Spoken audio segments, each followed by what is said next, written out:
नगर निगम शिमला के चुनाव को लेकर भाजपा और कांग्रेस में युद्ध चरम पर है। भाजपा ने कांग्रेस पर गारंटियों को लेकर बड़ा हमला बोला है। भाजपा के मुख्य प्रवक्ता रणधीर शर्मा ने शिमला में पत्रकार वार्ता कर कांग्रेस सरकार को धोखेबाज करार देते हुए प्रदेश की जनता के साथ धोखा करने का आरोप जड़ते हुए कहा कि कांग्रेस नगर निगम शिमला चुनावों में झूठी घोषणाएं करेगी, लेकिन शिमला की जनता इस बार बहकावे में आने वाली नहीं है। कांग्रेस मुख्य प्रवक्ता रणधीर शर्मा ने कहा कि कांग्रेस सरकार धोखेबाज है। कांग्रेस ने गारंटियों के नाम पर प्रदेश की जनता से धोखा किया है। 5 महीने बाद भी ओपीएस की नोटिफिकेशन के अलावा कुछ नहीं हुआ है। हर महिला को 1500 रुपए प्रतिमाह देने की बात कही, लेकिन अब कुछ एक महिलाओं को जिन्हें पहले ही कोई पेंशन मिल रही है उसमें कुछ पैसे ऐड कर देने की बात कर रहे हैं। 5 लाख युवाओं को रोजगार देने के बजाय विभिन्न विभागों में आउटसोर्स पर लगे युवाओं का रोजगार छीना गया है। प्रदेश को कर्ज मुक्त और व्यवस्था परिवर्तन करने के नाम पर सत्ता में आने के बाद 5 महीने में ही 6000 करोड़ कर्ज ले लिया है। कांग्रेस सरकार इसी तरह नगर निगम शिमला के चुनाव के लिए झूठी गारंटियां देने जा रही है, जिस पर कोई विश्वास नहीं करेगा। रणधीर शर्मा ने भाजपा के मैनिफेस्टो को लेकर कांग्रेस के द्वारा उठाए जा रहे सवालों के जवाब में कहा कि बीजेपी किस तरह से 40,000 लीटर मुफ्त पानी देगी, उसकी चिंता कांग्रेस को नहीं करनी चाहिए। इसके लिए रिसोर्स जनरेट कर आय बढ़ाने का काम किया जाएगा। बीजेपी ने पहले भी नगर निगम में रहते हुए बेहतरीन काम किया है। भारतीय जनता पार्टी का मानना है कि वर्तमान कांग्रेस सरकार एक धोखेबाज सरकार है,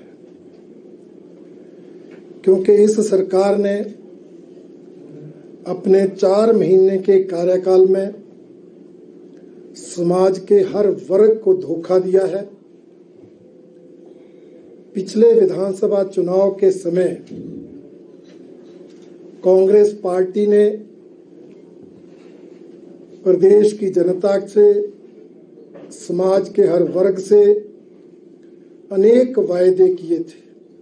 आज 4 महीने के कार्यकाल के बाद ये स्पष्ट होता है कि उन्होंने उस समय वो गारंटियां देकर प्रदेश की जनता को गुमराह किया।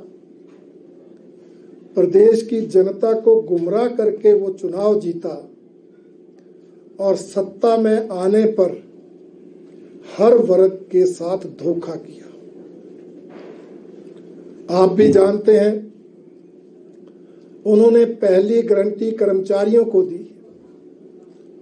सरकार बनेगी, पहली ही कैबिनेट में ओपीएस लागू करेंगे। 4 महीने बीत जाने के बाद भी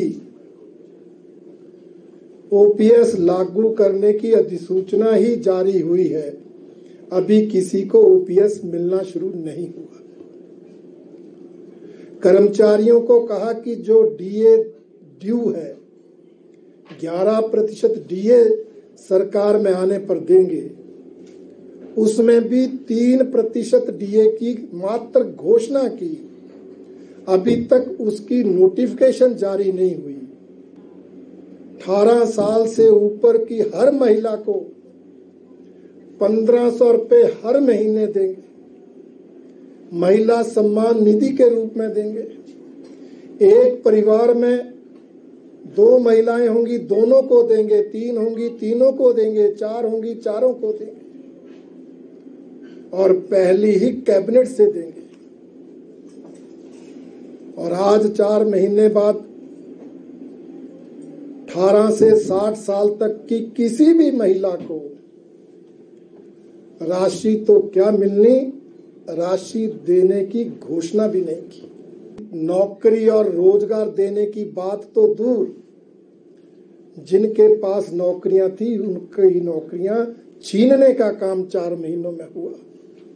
हजारों कर्मचारी जो आउटसोर्स पर लगे थे उनको निकालने का काम इस सरकार ने इन 4 महीनों में किया कि प्रदेश का बागवान फलों की कीमत स्वयं तय करेगा। सरकार बनी तो बागवानी मंत्री का पहला ही बयान था कि ये तो संभव ही नहीं है कि बागवान अपने फलों की कीमत तय करे। व्यवस्था परिवर्तन का नारा देकर कर्ज मुक्त प्रदेश को बनाने का वायदा करने के बाद, कर्ज मुक्त प्रदेश बनाने का नारा देने के बाद 4 महीने में ही 6,000 करोड़ कर्जा ले लिया। इसलिए ये सरकार धोखेबाज सरकार है। इस सरकार पर जनता का विश्वास 4 महीने में ही उठ गया है। दूसरी तरफ भारतीय जनता पार्टी ने जो कहा वो किया। चाहे हिमाचल प्रदेश सरकार की बात होगी, चाहे शिमला नगर निगम की बात होगी, हमने जो कहा था वो तो किया ही था। उससे ऊपर उठकर भी शिमला के शहर को सुंदर बनाने के लिए, यहाँ शिमला वासियों के लिए, पर्यटकों की सुख सुविधा के लिए अनेक काम किए।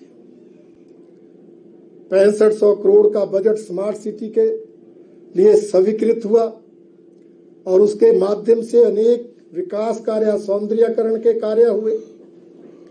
टनल्स बनाने का काम हुआ, ओवर ब्रिज बनाने का काम हुआ, एक्सीलेटर बनाने के काम शुरू हुए, ओवर ब्रिज बने, सबवेज बने, पैदल रास्ते हुए, सड़कें चौड़ी हुई। कितने काम शिमला में हुए आप सब जानते हैं। पीने के पानी की समस्या थी, 1800 करोड़ खर्च करके जो है पीने के पानी की स्कीम का काम शुरू कराया और 70 करोड़ की स्कीम रिकॉर्ड टाइम में बनाकर शिमला की पानी की समस्या को तो हल करने का काम किया। अब 24 घंटे पानी देने के लिए 1813 करोड़ की स्कीम का भी काम शुरू करवाया। और हम कहना चाहेंगे, जब हमने पहले किया है तो अब भी करेंगे। जनता इस पर विश्वास करेगी।